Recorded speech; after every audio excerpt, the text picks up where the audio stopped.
welcome to episode number 3 of Mitch and Brad's Movie Show.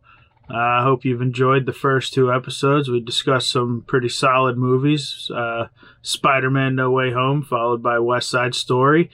And with this episode, we're going to go with another kind of big Christmas season release with talking about The Matrix Resurrections. Obviously, the 4th film in a new in the Matrix saga or whatever. So we'll be interested to delve into that one. So yeah, this was Matrix Resurrections was a hotly anticipated movie. So with that said, 2022 is looking to be a pretty stellar year for movies. And what in that realm of movies, what is your most anticipated movie coming out in 2022, Mitch? Yeah, we're still early here in the year, so there's still a lot to look forward to. So, in answering this question, I kind of looked up the film slate that we're expecting here in 2022, and you're right. We're finally starting to get movies back in theaters now. Late last year was kind of like this push for everything that was delayed beforehand. And now in 2022, we got so much good stuff coming out. So this was actually kind of tough for me, but really when it came down to it, I'm a big Batman fan, and my most anticipated movie of 2022 is Matt Reeves' The Batman. I cannot wait to see that. I will be first in line to buy tickets for that. I don't really do that for a lot of movies, but I will be, the first to make sure I got my ticket opening night to see that. I'm going to push everything else to the side. Yeah, dude. The Batman, when you first heard about it, you're like, oh, okay, a new iteration of Batman. And then you saw Robert Pattinson was cast. And for me, I actually was a fan of that choice because a lot of people only know the dude from Twilight or whatever. I've only seen the first Twilight, didn't watch any others, not up my cup of tea. But for one you can attest to, The Lighthouse. He's phenomenal in The Lighthouse. And he's one of those actors, I think. Maybe with Twilight, he got the big fame or whatever, and then he kind of reverted back to doing indies. And he has been knocking his indie work out of the park. He did a Safdie brothers movie called Good Times. Phenomenal. So when he was announced, I was like, that's a pretty solid choice, man. I think he'll knock it out of the park. And so where were you on that with the casting and everything? I think I was in the same boat at the time. I was a little surprised at first. Obviously, I associate him with Twilight still in my head. It was a big kind of pivotal coming out role for him, that put him on the scene, even if that wasn't his first movie role. But again, when I thought about it, like you, I thought, you know what? That's a good casting choice. I was familiar with some of his stuff where he was actually given some material to work with, and I saw him in The Lighthouse and among other things. And I said, you know what? That is not something for me to worry about with this movie. There might be maybe some other things to worry about. Who knows? We'll see. Haven't seen the movie yet, but that was not something that I am worried about. Exactly. And then the director, Matt Reeves, he did the original Cloverfield, and he also did Let the Right One In. He did the remake Let Me In. And then he did, for my money, one of the best remakes or whatever of this time, which was, he didn't do the first Planet of the Apes movie, but he did the sequels, Dawn and War for the Planet of the Apes. And I think those are some of the best sequels, remakes, I think, in modern times. And so I think this guy is just an absolute phenomenal filmmaker. And when I heard, he's taking on the material, I was like, I'm looking forward to what he can do, because this is a dude who's proven himself to be pretty gnarly in terms of in his films he's made. Yeah, he is definitely a filmmaker, and that means that he takes great care and attention to the movies that he makes or that he's involved with, and creates some great stories, gets some great performances out of his actors. So that's another thing I'm not really worried about with this movie. And I really try not to overhype a movie too much for myself before I see it, to set my expectations sky high so that no matter how good it is, I'm disappointed. So I'm trying not to set the bar too high. But for me personally, looking at everything involved with the Batman, it really seems like it's going to be a great movie. And Warner Brothers is certainly banking on that as well, having already greenlit 2 sequels and 2 spin-off shows on HBO Max as well. So I think they're banking on it being a really special movie as well. I think so. And then the trailer that they released, the teaser trailer, one of the best teaser trailers I think I've ever seen. That is, it didn't give away much about the plot or anything. It teased the hell out of that movie. And I think the consensus is that it is one of the best teaser trailers ever, because I don't know a single person who isn't hyped for this movie due to that teaser trailer. Yeah, when the first trailer came out, it was in 2020, and they'd only said they shot about maybe a quarter of a third of the movie. And then they showed the trailer, and I thought, that's what you have when you've only shot that much of your movie? Oh man, I cannot wait to see this, And my first impression was that it almost looked like Batman crossed with Seven, which is one of my favorite movies from one of my favorite directors. And I thought Batman in this gritty, it almost kind of seems like a murder mystery, this gritty murder mystery, even darker version than Christopher Nolan's Batman. I was in from the get-go. And then last year in 2021, they came out with the second trailer for it.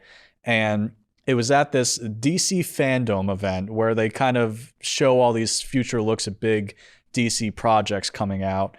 And they literally put the trailer for the Batman at the end of the event. So you're sitting there for a few hours waiting to get to just that. And I thought, okay, it's going to be good. I'm sure it's going to look great. It's going to get me excited. But is it worth sitting here for that long? And the answer was yes. That last shot of him upside down with the fire behind him, walking towards the camera in the rain, I was literally speechless. I was watching the trailer alongside with my girlfriend on the couch, and I just kind of do one of these like side looks with like my mouth open at the end of the trailer, like, oh my God, I can't wait to see that. Yeah, the trailers look phenomenal, and luckily we don't have much longer to wait. March, so a month and a half from now, we get to see this thing. I know, I can't wait. So with that out of the way, we talked about our most anticipated movies of 2022. So let's talk, I guess, past anticipated movies with our main segment of the show, which is Trilogies Revisited with the original Matrix trilogy.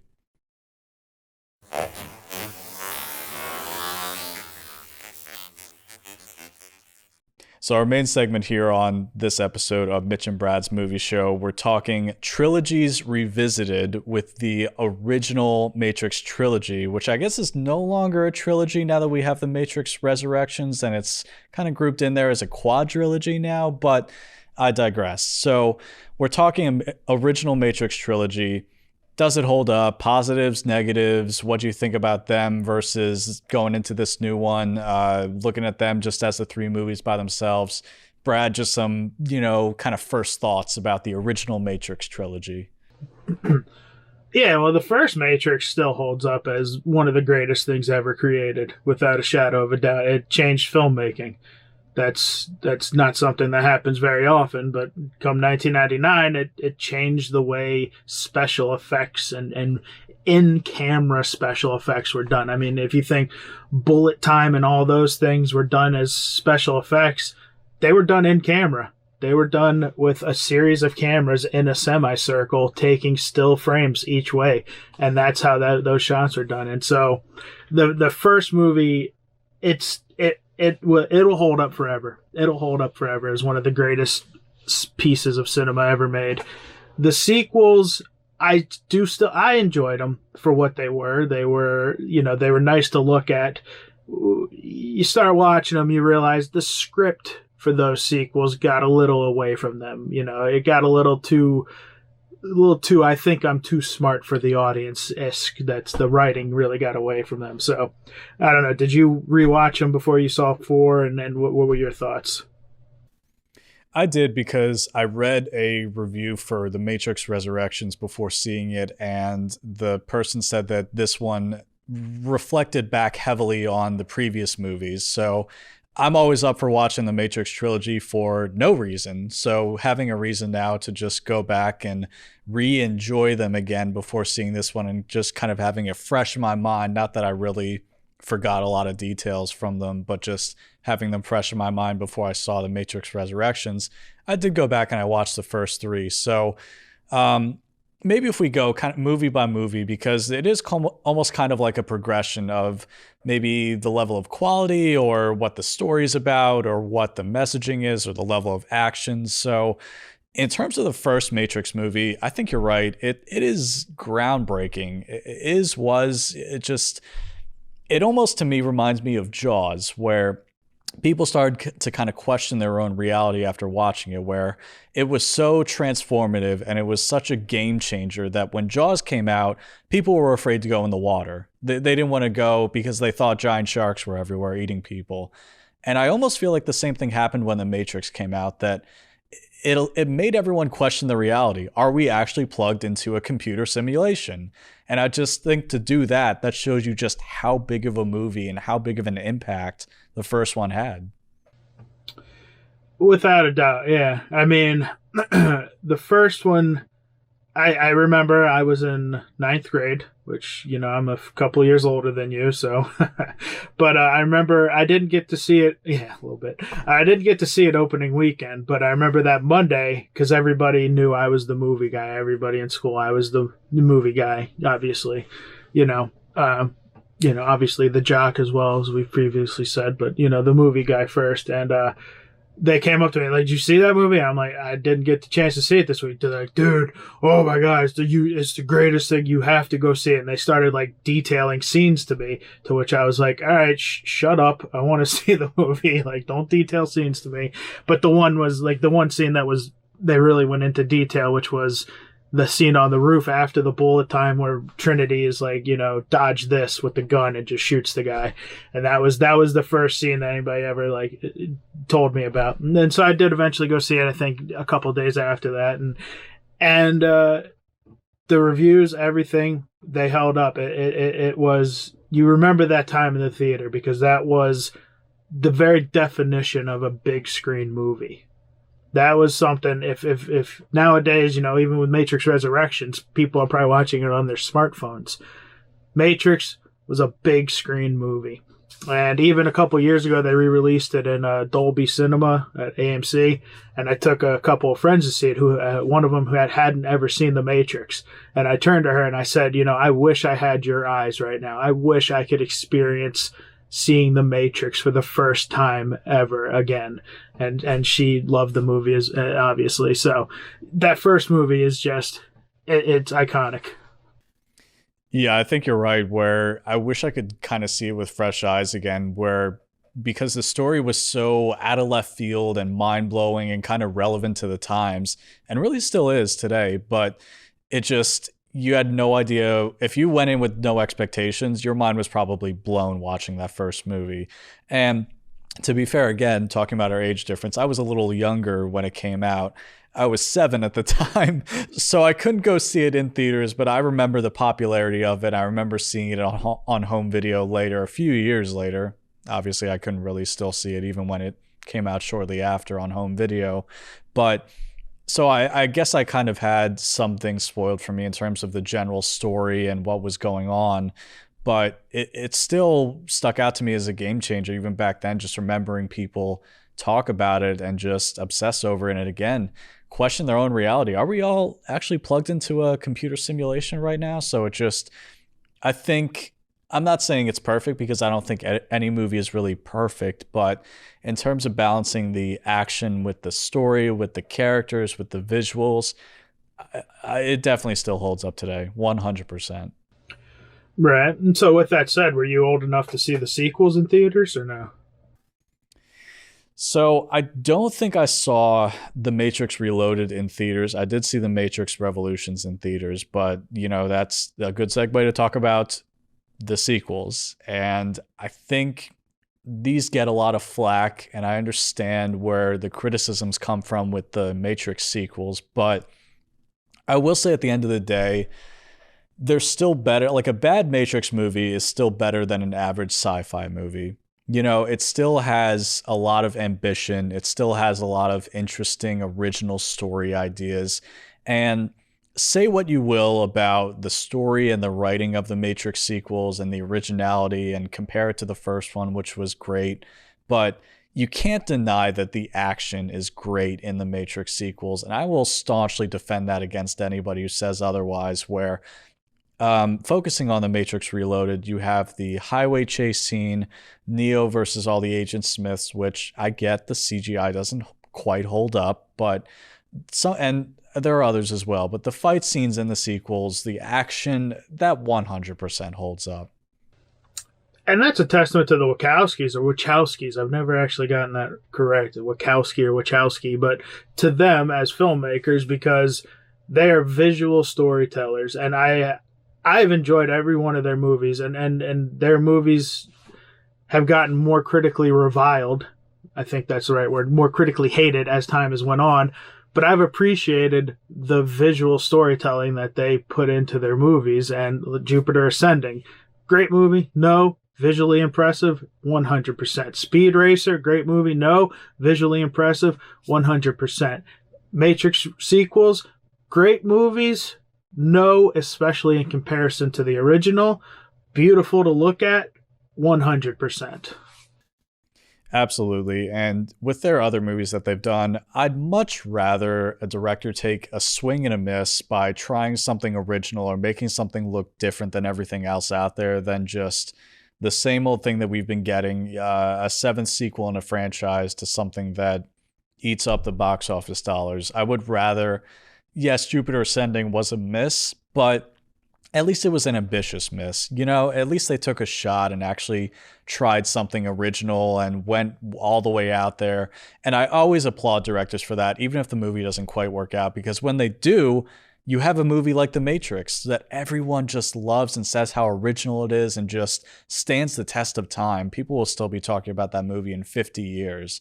And it just, again, when you take a shot like that, when you have ambition and you just take a shot at an original great movie like that and it succeeds, then we're having a conversation about it like it now. And even if it doesn't succeed, I'd much rather more directors do that these days than just play it safe. Right. And with the sequels, it wasn't until years later that I actually understood what the story was they were trying to tell in those movies, because I am not religious. And so those movies, if you boil it down to the basic premise, they are steeped in religious overtones of creationism almost, where it's, the architect is God and the Matrix is our world. And it wasn't until, honestly, I saw the movie Mother, Darren Aronofsky's Mother with Jennifer Lawrence, that once I saw that movie, and then I did my research about it, being not religious, I didn't really understand it when I first saw it, so I went and read up on what that story was, and Mother Earth, and all that stuff, and then that was when it finally clicked to me, like, oh crap, that's what the Matrix sequels were about. The Matrix was a analogy for our own Earth. People in the Matrix are us. We are the people of the Matrix. And so once I kind of understood that religious overtone of the story, I did appreciate it a little bit more. Again, to go back to your point, the ambition to take the story of the creation of Earth as it is in the Bible or whatever religious text it's in or whatever, and put it into a story like The Matrix. I genuinely enjoyed that. Right, because I know you had said previously that you really enjoy adaptations of literature, whether they're direct or they're kind of a looser adaptation that you really enjoy when they take a story from a book or a novel or a classic tale and just kind of adapt it into a movie and tell kind of a different story with it. So I could definitely see you enjoying that side of it with the, kind of themes and adaptations and telling that story of creation inside of the Matrix movies. Exactly. And as a person, I'm not religious, but I appreciate those aspects. I appreciate learning about those stories and whatever. And I think to do it in a way like the Matrix trilogies did it was very well done, I thought, in hindsight. Because when I originally saw it, I didn't pick up on that at all. Like I said, it wasn't until I saw Mother that it really clicked what the underlying story of the Matrix trilogy was, and made me appreciate them a lot more. Still, I went back and watched them in anticipation for Resurrections, and like I said, the writing, the big words and everything, I can understand how people were just like, what are they saying? I don't know that word. And I got a little bit of that watching it or whatever. And, but they still are enjoyable to watch. I feel like if you watch Matrix 1, you have to watch Matrix 2 and 3 to get the full story. No, I do agree with you. I think they are kind of proper sequels to the original where they continue the story, they expand the world, they do what a sequel should do. They give you more of what you liked in the first one, but just kind of blow the doors off the hinges or the hinges off the doors, whatever the expression is. But they expand the world and they give you more and they show you new things. And again, you can't fault the sequels for not doing that either. So, but it seems like we've talked a little bit about the story behind the sequels, but what did you think in terms of some of the other aspects, whether it's the acting, the action, where they kind of went story-wise? What do you think, not in terms of just themes, but just in terms of the kind of surface level, I guess, stuff of the sequels? So I liked they were building towards something in that movie and in the sequels. They were building towards something. And a lot of times what will happen is they're building towards the Agent Smith Neo fight. Okay? And you get to that fight in this movie and it paid off. I think the final fight in Matrix Revolutions is epic. And it was earned. It was what we were building towards. Because sometimes you can build towards something and it kind of just ends with a thud. I love the Hunger Games. The ending to the Hunger Games was a bit of a thud, for my opinion. Whereas the ending of Matrix Revolutions, man, that was a fight. That was what we had spent 3 movies waiting for, and they nailed it. Yeah, I get some people kind of compare it to watching an episode of Dragon Ball Z, that it maybe took them out of it a little bit, that they were flying around and there were these big, spheres of impact. But I agree. I agree for the most part. I thought it was a good kind of final battle between the two of them. That, again, you can't fault these sequels for not having enough action, for being too boring. Certain parts, maybe, but that fight was definitely epic, and you had some really good exchanges between the two about lines of dialogue and what they stood for, and maybe you really didn't know who was going to win, like the flow of the fight, the way it was going. And I think it was overall like done pretty well. Was it perfect? I don't really think so, but I definitely enjoyed it. And I think part of the action in Matrix Revolutions, the third movie, was that part of it felt to me like a little bit of a war movie when you had the stuff taking place at Zion, the humans trying to fend off the machines. It felt maybe a little bit too much like a war movie instead of a Matrix movie, where instead of using lots of bullets to try to take down the machines, maybe there were some other technological aspects they could have brought in, like some humans wielding machines or just different things that they could have done, where, again, I didn't think it was horrible, but it just, I was like, okay, this wasn't really what I was expecting going in, just a human shooting lots of bullets at the robots. I feel like that should be pretty one-sided. Yeah, right on. I mean, I like the story. I mean, if you boil it down to that, it's kind of just Terminator, humans versus machines, just told in a different way. I mean, I know a lot of the criticisms for Matrix Reloaded or whatever was like that whole big rave party scene in the beginning, which kind of everybody felt served no purpose. I kind of agree with that to an extent, but it was, I enjoy kind of techno, trance, electronic music, so they put a good soundtrack to it. I enjoyed it. Yeah, I think that rave scene in The Matrix Reloaded, I think it did go on for a little too long. I didn't mind it because it was just, I thought, again, it was kind of expanding the world. It's like, what do humans do for fun on Zion? What do they do on a Friday night or when they have a cause to celebrate? So I didn't mind it. I think it went on a little bit too long, and you had the shots of Neo and Trinity kind of mixed in between.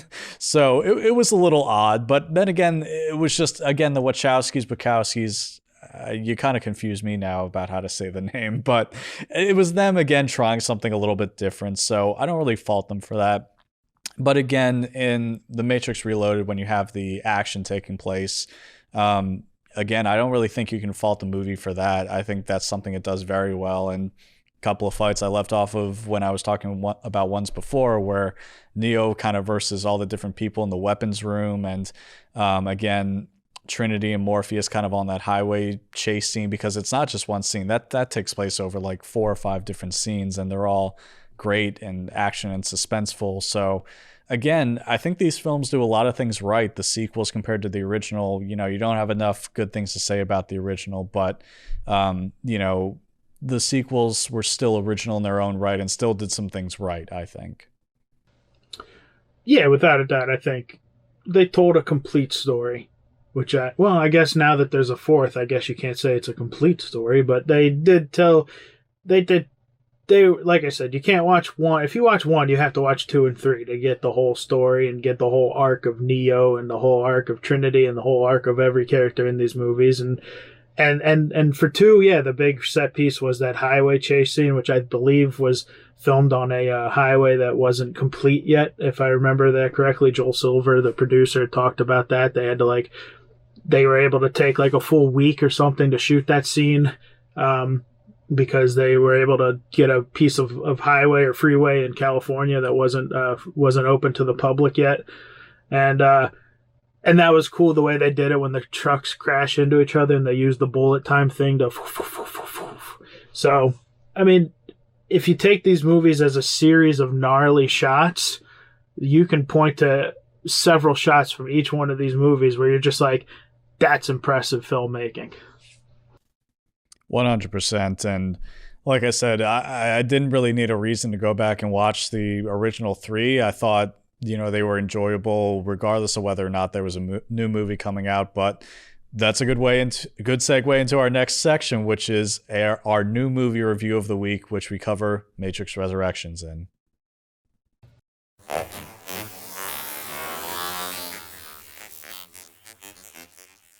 All right, so for our new movie review this week, we're going to be discussing The Matrix Resurrections.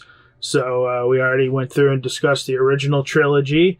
Let's go ahead and discuss this new one, which feels like the start of a new trilogy.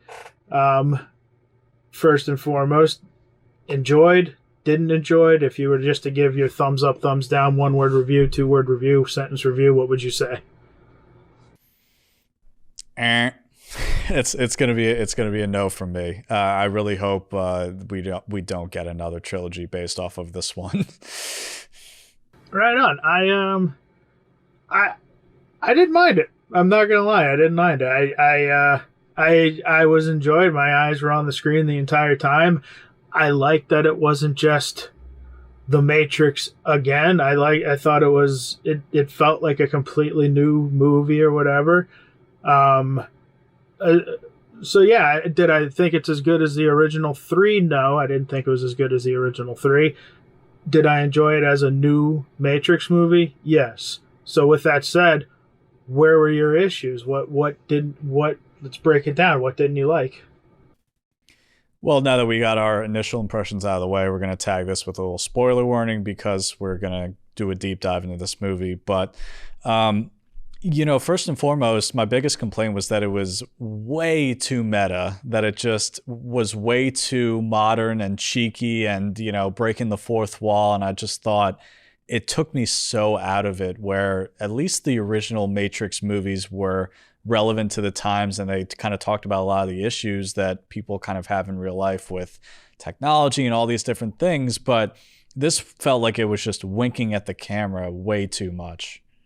So I think that's where we kind of have a difference, whereas you didn't like the meta stuff of the movie. I kind of dug the meta stuff of the movie, where I think Lana Wachowski, she didn't really want to make The Matrix 4, but apparently the studio, Warner Brothers, was going ahead with a 4th movie written by somebody completely different. And so when Lana Wachowski came on, she was just like, I'm going to do it. And then she put little subtle, I guess not so subtle, little digs at Warner Brothers about, you want to make this movie without me? Well, here's some digs at you for making a 4th Matrix movie or even attempting it. And I thought that was a good use of meta, a good wink to the camera of what they did. I'm not against movies saying things like that, like going meta and saying and talking about reboot culture and making unnecessary sequels, but I don't want it in my Matrix movie. It felt like way too 2021, and it really took me out of it. And I'm like, this isn't what I wanted to see in a proper sequel to the Matrix trilogy. Right on. And so from there, I guess I liked how they did it in terms of, because that was the big question going into these movies, was why are they back in the Matrix? At the end of Matrix Revolutions, they had both died, and they were out of the Matrix from the first movie. So why were they back in the Matrix, and why were they in this reality of the Matrix? I thought they did a pretty good job of explaining that in terms of the video game aspect of it, which made the first three movies this video game that Neo had created, or whatever Thomas Anderson had created. Granted, I think maybe they should have made them movies that Thomas Anderson had created. Maybe he was the director of a trilogy of movies. That, for me, you would have hated because you didn't like the meta of it. I thought if they were going to go meta, they should have went full meta with that and done, he was the director of these original movies, the original trilogy of movies. I thought that would have been a pretty cool way to keep going with the meta thing. Obviously, you would have hated that. No, I wholeheartedly disagree. When you have something like that, again, it just feels like to me it's in the wrong franchise. It feels like this kind of stuff should be taking place in Scream instead of The Matrix. Just whether it was video games, movies, whatever, to say, oh, Neo is in The Matrix and the first three movies were video games that he made while in there. I was audibly groaning at some of that stuff. And when his boss, who is actually Agent Smith, mentions Warner Brothers, I was like, is this the movie we're in for? that just took me so out of it. And not only that, but again, you're throwing modern kind of jokes and lingo in there from like his coworkers. And I'm like, this is not what I wanted to see. And it's weird because they have that kind of at the beginning of the movie, all this kind of meta stuff. And then towards the middle, it starts to feel like a proper Matrix sequel. But I just don't think they do enough with like either of those two things. It feels like they're kind of all over the map with this one. Right. I guess in the beginning, if you're like, oh, they're making the three movies, the video games. But like once it comes towards the end or towards the middle where you get the resolution as to it was the machines, or it was Neil Patrick Harris as the new creator or whatever.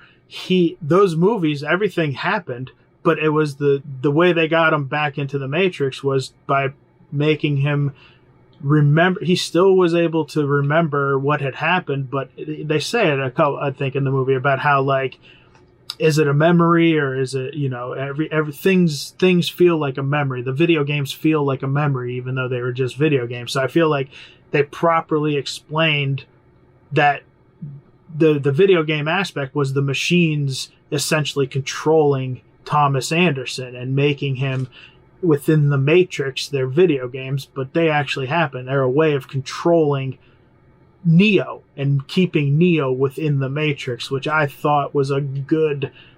I thought that was explained pretty well. I was already down the rabbit hole, to quote Matrix again a little bit, but I was already with them enough to appreciate that explanation. I understood it. I just didn't like where they went with it. You don't really need that as a plot device to explore why he's still in the Matrix or if he remembers the events of the first three movies. Again, it felt so on the nose and so like a one big joke by the studio or an inside joke by the director or something. It just really took me out of it. And look, that's just personal opinion. That's why we have these conversations. But again, that first kind of third half, whatever you want to call it, of the movie just felt really random and not Matrixy to me. The first act or the third act? Which would you mean the beginning? The first act. The first act. Yeah. Because I guess once you get towards the second and third act of the movie, the third act is getting Trinity out of the Matrix. And that I felt yeah, that really did feel more of Matrix-y, I guess. It did feel more true sequel-esque, as you say, and I appreciated, I liked, now, you get to the end, and I guess the whole point of the end is that Trinity is now the one. She's the one who can fly. She's the one who has these powers or whatever, and so... Is she? I don't know. They didn't really properly explain it. That they all of a sudden she could fly, and we don't really have a solid explanation. Maybe just because she spent so much time in the Matrix, or like her and Neo's connection gave her one abilities, or she was the one all along. I felt like they didn't really properly explain that either. The way I took it was, it seems like we're in a new iteration of the Matrix, with Neil Patrick Harris is now the architect, the new architect of the Matrix, which makes him the villain. Even though the architect wasn't really the villain of the original trilogy, he was just like the guy who was there to explain everything for 20 minutes with big words that I could barely understand. Fun fact, that role was originally supposed to be played by Sean Connery in Matrix Reloaded, but Sean Connery read the script, didn't understand it, and turned it down.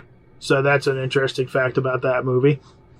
But yeah, you get to the end. I think that's what it was, remember that scene? It was played for comedy where where Neo tried to like fly away, and he did the thing, and he jumped, and he couldn't fly.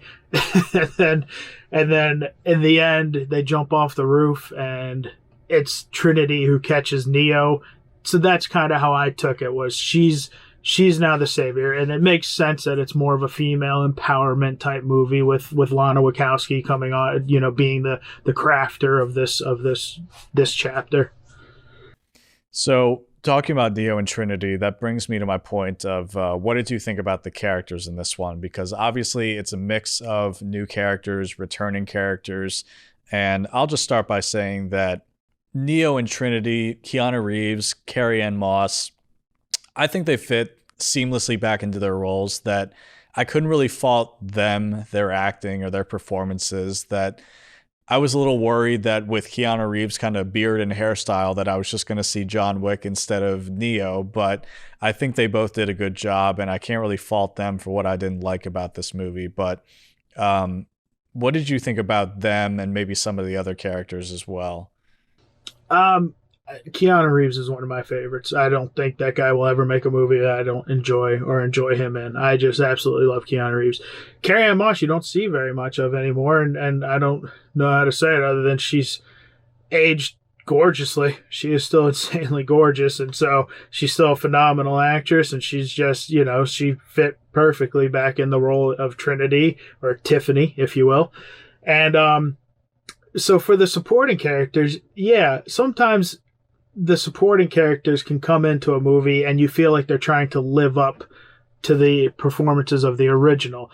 And so there was some of that in this one, and we'll get to that. But I have to say, Jessica Henwick, who played the new kind of almost Morpheus type character in this movie, I thought she was phenomenal.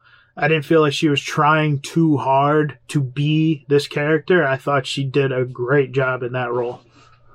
See, we found common ground on this movie. I will wholeheartedly agree with you that Jessica Henwick as Bugs, which, by the way, when she said Bugs like Bunny, again, another Warner Brothers self-aware reference, that I groaned at. That took me way out of it. But her character, I really loved as well. And that's an interesting question. Is she kind of like a substitute Morpheus? Is she a substitute Trinity, Neo, a bunch of different characters? I don't know, but yeah, she did kind of feel like a character from the Matrix universe, which is more than I can say about some of the other supporting characters. But her character Bugs, I really wholeheartedly loved, and you really understood her motivations, and she really felt like a three-dimensional character, and her action scenes were good, and I just really liked her performance. She was definitely one of the bright spots of the movie for me.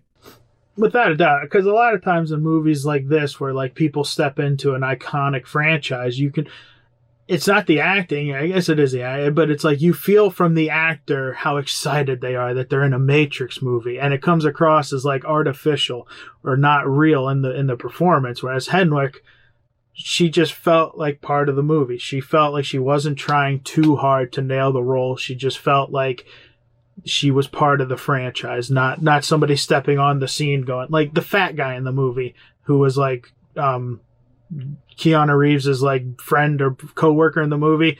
I couldn't stand that guy, and I generally like the fat people in movies, but like that guy's acting for me was like, all right, we get it. You're excited about being in a Matrix movie. Tame it down a little, buddy. So let's get into some of the other supporting characters as well.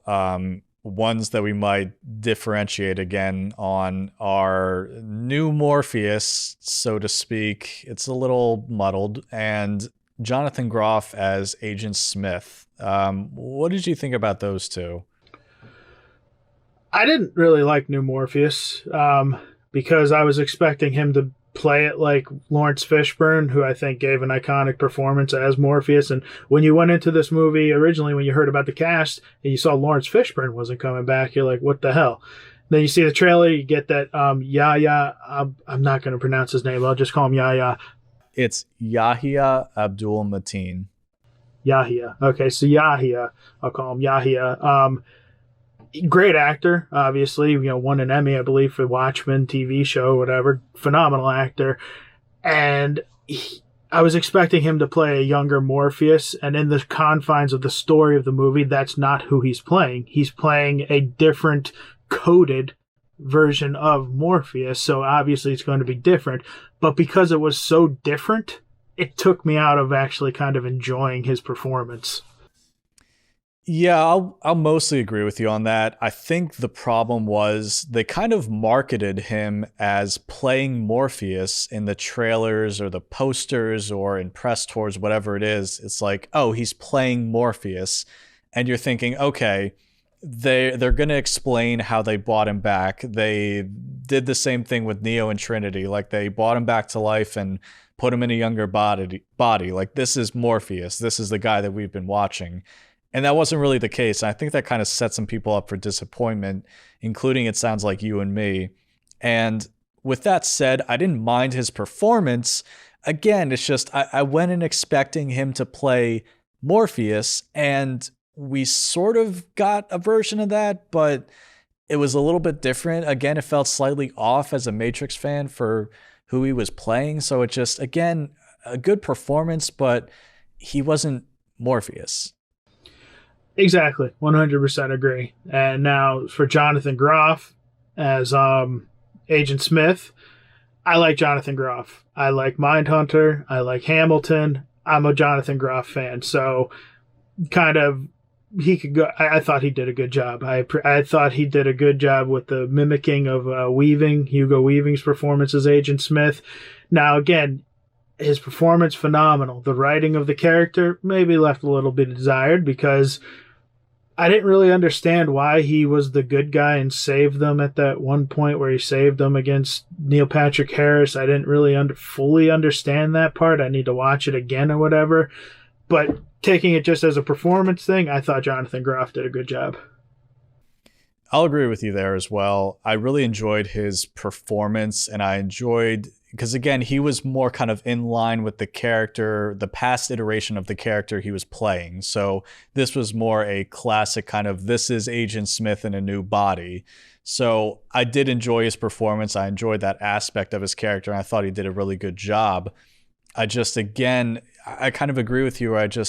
He didn't really seem like he really needed to be there in the story. He just, like, his role was just kind of a little muddled, and it almost seems like he was there maybe for fan service. Like if they couldn't get Hugo Weaving, they're going to get somebody else to play Agent Smith, and he's going to be there, but he didn't really need to be there. So again, kind of like the same thing I said about Yahya Abdul Mateen's performance, is that the performance was good. The character was maybe a little bit all over the map. Yeah, I think I can agree with that. Yeah, Yahya, the guy's a great actor, so obviously his performance was good, but the writing of the character, for me, was just like, it was not what I was expecting. But I think you brought up a good point there, which was fan service. Characters brought in just for fan service. There was no need for the Merovingian to come into that point. It was weird. Oh, man, was that... if someone really kind of pressed me about it, that was probably the moment that, again, this whole meta, this whole too jokey, too modern timesy, approach to a Matrix sequel, that was probably the moment that, if asked, would probably take me out of the movie the most. It just, to me, it was even worse than the Warner Brothers reference. I recognized who he was, but there was no need for him to be there. He was just, his whole appearance was just one big joke. I'm like, what are we doing here? I was just groaning and just like, oh, can we just move to the next scene already?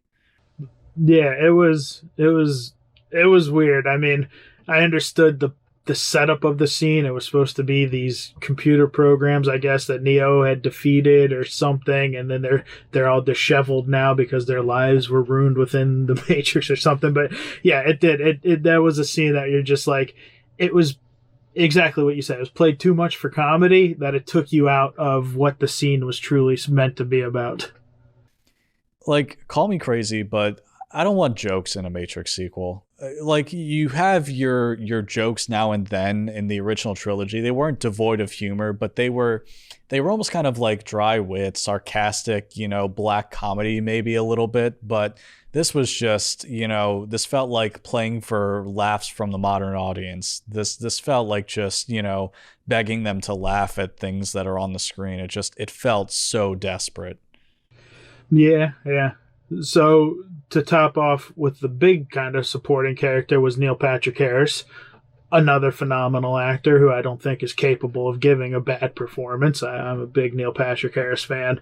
So how did you feel about, I guess when you see the trailer for this, you're like, all right, he's got to be more than just a therapist, but maybe he is. Maybe he's just wanted to be in a Matrix movie. And then obviously you get in the movie and the big reveal in the middle is like, he's the big bad guy. He's the new architect. Again, I need to watch it again to fully grasp what everything happened, but I believe he was the new architect of the Matrix, and he needed Trinity and Neo in the Matrix in order for this Matrix to be stabilized or something to that. I need to watch it again. So if I can kind of explain it a little bit. So essentially, he didn't kind of create this newer version of the Matrix. He's the one that kind of discovered and read into this human connection between Neo and Morpheus and the power or Neo and Trinity and the connection that it held.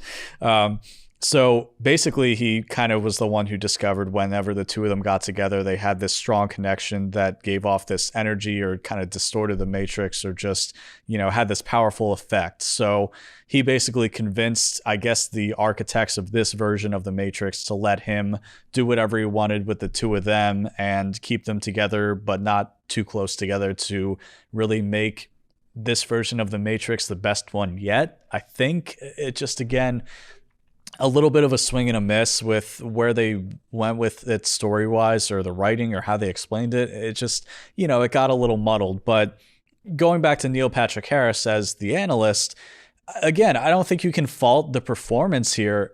I just think it's kind of the writing and the story. It just, to me, it wasn't really super compelling. And, I guess it was kind of a little twist where you find out he was the real villain. Because again, I was expecting Jonathan Groff as Agent Smith or somebody else to be the main villain, which I wasn't disappointed when it was kind of revealed that Neil Patrick Harris and his analyst character was, but it just kind of went in a little kind of random direction, I guess. It just, again, felt a little muddled. Yeah, I mean, I definitely needed your explanation of it to make it. Now I need to watch it definitely again with that in my brain to kind of make it all connect the dots and everything. So, but yeah, I think acting wise across the board, it was good acting across the board because you had good actors in these movies.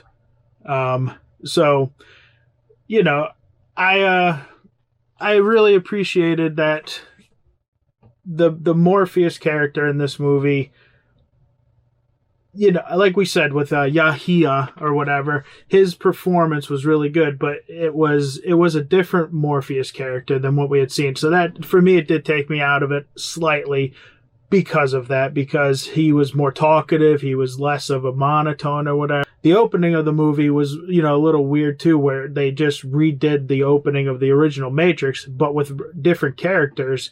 because you have Morpheus walk up in the Agent Smith role, and you're like, oh, are they telling a backstory of the real Morpheus here? Or was Morpheus an agent to begin with? And so you're already starting on this whole weird meta level where they're watching the first movie, but with a different actress playing Trinity, with Morpheus taking over Agent Smith. So just that kickoff, for me, intrigued me, but was super confusing. And so I don't know, how are you with that opening? Was that opening for you something that was like, okay, I'm in this? Or was that opening for you like, oh, is this okay? Yeah, I think I was kind of thinking the same thing, where it started on a good note, like an interesting, it's like, oh, where are we going with this? Because this is the original that we know, but some things are different. And again, I feel like it kind of had to do with marketing or expectations or whatever you want to call it, where you expect Yahya Abdul-Mateen to be playing Morpheus, and instead we get the version that we got in the movie. So when you're watching that opening scene, you're thinking, okay, are we going to get like a Morpheus origin story? Are we going to get like how he was first unplugged? Is this current day Morpheus and they've convinced him he's an agent? It just, again, try not to write the movie in your head, but it just, what we got, I think was like a little bit of a letdown instead of what we thought would happen. Yeah, I get that. I think I enjoyed it. I definitely enjoyed it more than you. Critic reviews and audiences. I read a message board, and it says it's more negative than positive, but still split fairly, maybe 60-40, where some people are saying worst movie I've ever seen in my life, and others are saying I enjoyed it. And so I think that's our dynamic here. Maybe you don't think it's the worst movie ever, but we definitely have a differing of viewpoints of it. So with that said, if Matrix 5 gets made, are you done with the series, or are you still intrigued enough to check it out?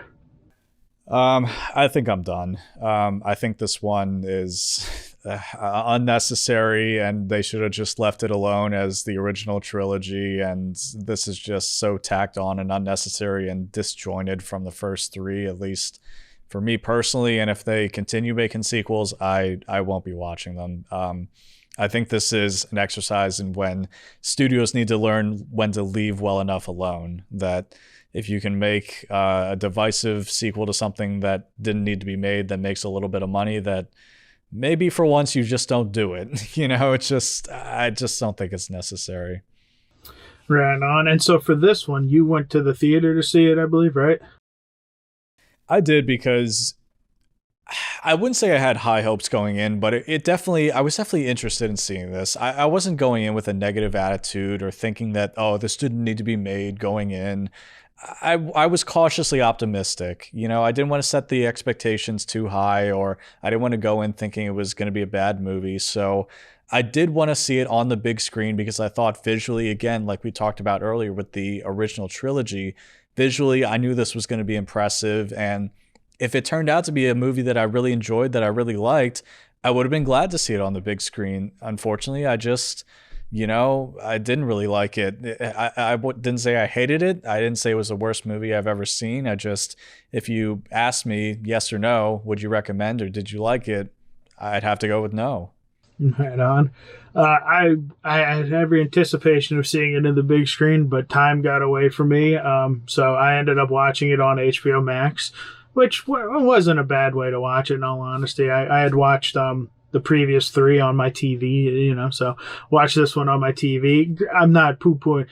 I wanted to see this on the big screen because these are movies that the sound, you want that all immersive sound. You want that crisp picture, giant screen or whatever. Just situation got the best of me, and I had to watch it on my TV. But it for me, not horrible. Not as good as the first three. Not horrible. I am anticipating a sequel. Will a sequel get made? Probably. It really depends, because this one I did not do good theatrically. Didn't pull in the money they were expecting. Again, Spider-Man, black hole of money at the box office this season. So every other movie kind of pales in comparison. So we'll see. Well, I think I think word of mouth maybe had to do with this a little bit, where people are really split on it. Audience members see that, if you're looking it up beforehand before you go see it, that people are kind of split, that it's getting mixed reviews, that maybe they don't go see it. So I definitely think some of it might have been Spider-Man taking away some of the box office dollars, people going to see that instead. But at the end of the day, if you make a good movie, the money will follow. And I think that's kind of where people could do the most talking and tell the studio their opinion, is with their wallet. And if this one underperformed, then I have a hard time seeing another sequel being greenlit if this didn't do well at the box office. I agree with that. I'm not sure if this one doesn't pull in, and if this one doesn't recoup its budget, I can't imagine Warner Brothers is going to fork out the money for another sequel, another 2 sequels. So in a classic Siskel and Ebert situation, I think we have a split decision. We got a thumbs up, thumbs down situation going on here, which is good. That's right. And you know what? Split decision is going to be another segment that we got coming up on future episodes, where we talk about movies that we are split down the middle on, kind of like this one, maybe a little bit more extreme in that case, but it's going to be a great episode when that comes out. Can't wait to kind of debate about this kind of stuff with you and have this kind of conversation. Oh, I can't wait for those either. Spoiler alert. Blair Witch Project. Regardless, anyway, let's get back to The Matrix. So I think wrapping it up, thumbs up, thumbs down situation. This is going to be a divisive movie, and we'll see if a sequel gets made to this. The box office isn't there for it to be made, so I kind of doubt I think this is the end of the Matrix franchise. Yes, please just let it end. I'm just going to go back and just watch the original 3, maybe the first one a couple more times than the other 2, but yes, just let this franchise end. Just know when to stop. It's like Terminator at this point. Perfect way to end it, because I fully agree with that Terminator assessment. So there you go. Matrix Resurrection, split decision. So thank you to everybody for watching another episode of Mitch and Brad's Movie Show. A little bit of a mixed conversation here about The Matrix Resurrections, but hopefully we contributed something new to the conversation, and hopefully you enjoyed listening, watching. If you're on YouTube, don't forget to do all those YouTube things, comment, like, subscribe. So we really appreciate it. And then check us out on social media as well if you want to engage with us there. But thank you again for watching, and we'll be back with another juicy new movie next week. Don't want to spoil it here, but hopefully it'll be a good conversation as well. Hopefully. All right. Have a week.